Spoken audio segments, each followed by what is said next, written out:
आलू की भुजिया के लिए ये देखिए हमने 4 अदद आलू लिए और ये लहसुन है, ये टमाटर है, ये अदरक है और ये 2 प्याज हैं और ये धनिया है। तो इसमें हरी मिर्च भी यूज़ होगी। जिस तरह मसाले यूज़ होते जाएंगे मैं आपको बताऊंगा, तवज्जो के साथ देखिएगा। इस तरह बनाकर आप अपने घर वालों को या जो आलू खाना पसंद नहीं करते खिलाएंगे तो यकीनन आपकी तारीफ़ भी होगी और वो खाना भी अच्छी तरह खाएंगे। मुझे याद है कि एक दफ़ा मैंने आलू की भुजिया अपने रूम में बनाई तो मेरे एक रूममेट ने कहा कि आपने क्या बनाया है। मैंने कहा ये आलू बनाए। कहता मैं समझा कि आपने ये कीमा बनाया है। यानी उसे इतना नहीं पता चला कि उसे आलू की डिश की हिस्स भी महसूस नहीं हुई। तो ये चीज़ें हैं और ये हरी मिर्च है। ये वो चीज़ें हैं जो हम काटेंगे और बाकी जो मसाला जात हैं, नमक, सुर्ख मिर्च, हल्दी और जो भी मसाला हम इस डिश में डालेंगे वो आपके साथ यकीनन शेयर करेंगे। तो हमारी वीडियो के साथ रहिएगा। अब हम प्याज को काटते हैं और प्याज को इस कढ़ाई में डालते हैं और इसमें 1 चम्मच बड़े वाला जो हांडी पकाने वाला होता है, जिसे हम अपनी ज़बान में डोई भी कहते हैं, उसके साथ डालेंगे और इसको जलाएंगे नहीं बल्कि ब्राउन करेंगे। तो वीडियो के साथ रहिएगा। इंशाअल्लाह ताला गौर से देखेंगे तो देखने में भी लुत्फ़ आएगा और खाने में भी लुत्फ़ आएगा। ये हमने प्याज को छीन लिया है और इस कढ़ाई में जिसमें हमने ये आलू की भुजिया बनानी है उसमें डाल दिया है। 2 प्याज हैं ये, अभी हमने आयल नहीं डाला। हस्बे आदत ये देखें मैंने शापर अपने पास रखा है और जो भी कचरा होगा ये डायरेक्ट उस शापर में जाएगा, इसलिए बाद में आपको ज़्यादा देर सफाई करने में नहीं लगेगी। प्याज में हमने कुछ दिनों से मुझे खांसी है, अल्लाह पाक साहब को सेहत कामिला अता फरमाए। प्याज में हमने आयल डाल दिया है और ये चूल्हे का जो स्विच है उसको ऑन कर दिया है। इब्तिदा में ज़रा तेज़ होगा, जब आयल गर्म होना शुरू हो जाए उसे हमने थोड़ा सा स्लो कर दिया है। एक बर्तन में पानी ले लें और इसमें आलू का छिलका उतारकर जो भी आपने आलू को काटना है इसी पानी में डालें। इसका ये फ़ायदा होगा कि आपका जो कटा हुआ आलू है ना, जिससे छिलका उतर चुका है, वो रंगत चेंज नहीं करेगा। हम आलू का छिलका इससे उतारेंगे। आपके पास अगर ये चीज़ मौजूद नहीं है तो आप छुरी के साथ भी छिलका उतार सकते हैं।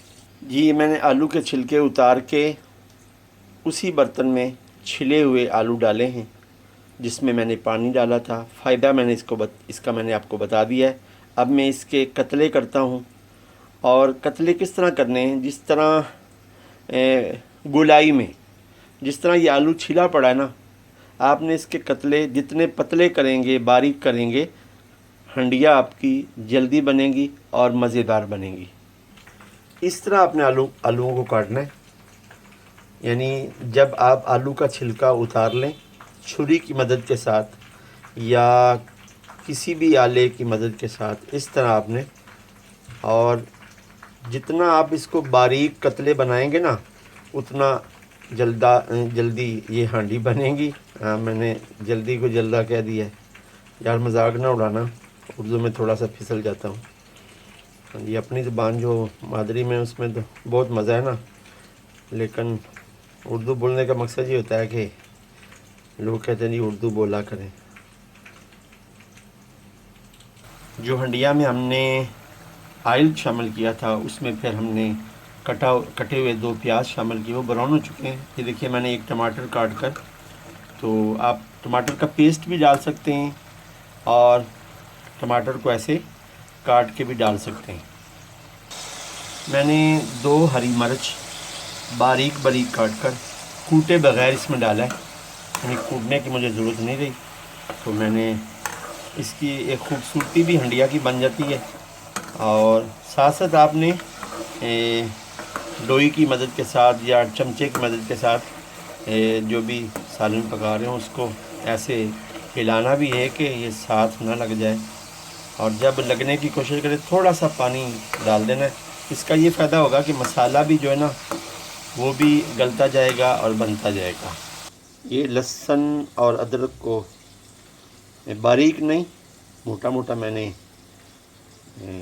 दौरी में डालकर इसे हम दौरी कहते हैं, बाद लोग कुंडी भी कहते हैं, चट्टू वट्टे के साथ भी कहते हैं। इसको मैंने कूट लिया है, इसका मैंने पेस्ट बना लिया। ये अब मैं हंडिया में शामिल करूँगा। तो नाज़रीन मोहतरम, ये मैंने अदरक और लहसुन का पेस्ट शामिल किया है। अब हम इसको अच्छी तरह इसकी पकाई करेंगे, इसको बिल्कुल मिक्स कर देंगे और उसके बाद इंशाल्लाह ताला अंग्रेज़ी में जिसको पोटैटो कहते हैं, हमारी ज़बान में आलू कहते हैं, जो पूरी दुनिया में सबसे ज़्यादा खाया जाता है। ये रेसिपी जिस तरह मैं बना रहा हूँ आप बनाएंगे इंशाल्लाह ताला मज़ा आएगा खाने में भी और खिलाने में भी। जी नाज़रीन, इसमें अब मैंने मसाले ऐड कर दिए हैं। मैंने इसमें नमक डाला है, सुरख मिर्च डाली है, हल्दी डाली है, ज़ीरा डाला है, खुश्क धनिया पिसी हुई भी और दूसरी बग़ैर पिसी हुई वो भी डाली है, दालचीनी मैंने शामिल की है, तेज़पात मैंने शामिल किया है और छोटी इलायची मैंने शामिल की है, बड़ी आधी इलायची शामिल की है, दड़न मिर्च डाली है, हाँ जी। और इसमें अजवाइन शामिल की है। अजवाइन आलू में शामिल करने का ये फ़ायदा होता है कि तबीब कहते हैं कि आलू बादी है तो अजवाइन शामिल करने से इसका जो बादी वाला पानी ना वो ख़त्म हो जाता है। तो ये मसाला जात हैं। तो मसाले मैंने इसलिए नहीं दिखाए कि कितने कितने डालने चाहिए, हर एक का अपना अपना मियार होता है। बाज़ लोग तेज़ खाते हैं, बाज़ लोग हल्का मसाला खाते हैं। तो हम कोशिश करते हैं हल्का मसाला खाने की, और हल्का ही खाना चाहिए, इतना तेज़ नहीं होना चाहिए कि बंदे को बवासीर होना शुरू हो जाए। तो अब हम ये जो कटा हुआ मसाला, कुटा हुआ मसाला और बाकी जो मसाला जाते हैं ना, इसकी भुनाई करेंगे और इसको बिल्कुल हम मिक्स कर लेंगे और उसके बाद इंशाल्लाह आलू शामिल करेंगे। आप देख सकते हैं मसाला बिल्कुल यकजान हो चुका है। ये आप इस तरह भी कर सकते हैं। बाज़ पकाने वाले और पकाने वालियाँ घरों में जदीद निज़ाम हो तो वो ग्राइंड करके प्याज, लहसुन, अदरक, टमाटर वगैरह वो भी इसी तरह आयल में फिर उसकी इस तरह ग्रेवी बनाते हैं। तो हमने जदीद तो निज़ाम इख्तियार नहीं किया, लेकिन ये है कि अब इसको देखें बिल्कुल हमने मिक्स कर लिया। जी नाज़रीन, हमने इसमें आलू ऐड कर दिए हैं। इसको इंशाल्लाह ताला मसाले में अच्छी तरह मिक्स करेंगे, फिर इसमें पानी डालेंगे, फिर इसको हल्की आंच पर पकना ये शुरू कर देगा, छोड़ देंगे इसको।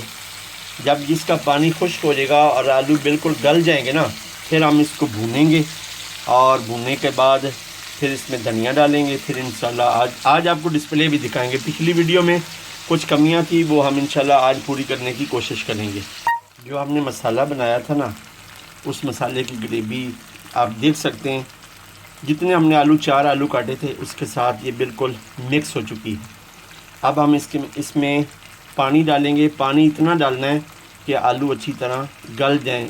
गलने से मतलब ये है कि इसी तरह खड़े खड़े पकने चाहिए,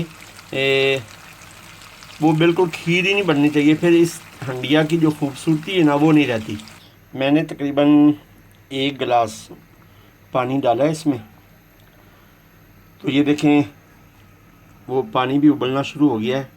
आंच को मैं मज़ीद हल्का करूँगा और इसको ऊपर से ढाँप दूँगा कि भाप से भी जल्दी पक जाए। तो जब इसका पानी खुश्क होने लगे तो फिर आपने आंच को तेज़ करके इसको भूनना, इसकी भुनाई करनी है। मैंने पहले भी अपनी एक टूटी फूटी रेसिपी में ये कहा था कि अंडिया का असल मज़ा उसकी भुनाई है। जितनी अच्छी भुनाई करेंगे, जलाना नहीं है, साड़ना नहीं है, बल्कि भुनाई करनी है। जब आप देखें कि ये उस तरफ जा रही है कि जिधर हंडिया सड़ जाती है, तो समझे आपकी हंडिया उससे पहले तैयार हो चुकी है, आपने चूल्हे को बंद कर देना है। मोहतरम, ये है हमारी आलू की भुजिया का डिस्प्ले आज बुनाई फिर नहीं दिखा सका। कैमरे की बैटरी जो है ना, मोबाइल की जो बैटरी है वो ख़त्म हो चुकी थी। वीडियो का इख्तिताम करते हैं।